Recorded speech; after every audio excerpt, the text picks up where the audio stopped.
ইনকলাব মঞ্চের ব্যানারে যে আন্দোলন সংগঠিত হচ্ছে কিংবা যেভাবে একত্রিত হচ্ছে, আমরা আজকের এখান থেকেও আবারও বলছি, আমরা উসমান হাদির হত্যাকারীদের দৃষ্টান্তমূলক শাস্তি এবং অনতিবিলম্বে গ্রেপ্তার দাবি করছি। এটা বারবার বলে আসছে বাংলাদেশ জাতীয় ছাত্র দল।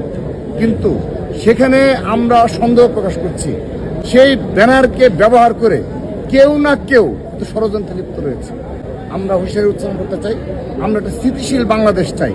দেশটিকে আমরা হারিয়েছি, তিনি সব সময় একটি স্থিতিশীল বাংলাদেশ গড়ার জন্য তিনি তার জীবনের পুরোটা সময় ব্যয় করেছেন।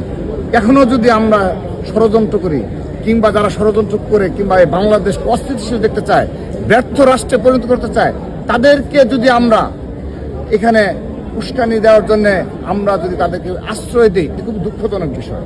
আমরা বাংলাদেশ জাতীয় ছাত্র দলের পক্ষ থেকে সকল ষড়যন্ত্রকে নস্যাৎ করব এবং সকল বাংলাদেশপন্থী শক্তিকে আহ্বান জানাবো, চলুন আমরা দেশ নেত্রী বেগম খালেদা জিয়ার আদর্শে অনুপ্রাণিত হয়ে বাংলাদেশ গড়ার ক্ষেত্রে নিরলসভাবে ভূমিকা রাখি এবং বাংলাদেশ যেন স্থিতিশীল থাকে, বাংলাদেশের সকল শিক্ষা প্রতিষ্ঠান যেন স্থিতিশীল থাকে, কোনো মব যেন এই বাংলাদেশে আর কখনো কেউ করতে না পারে, সেজন্য আমরা এক এবং ঐক্যবদ্ধ হই, সেই প্রত্যাশা রাখছি।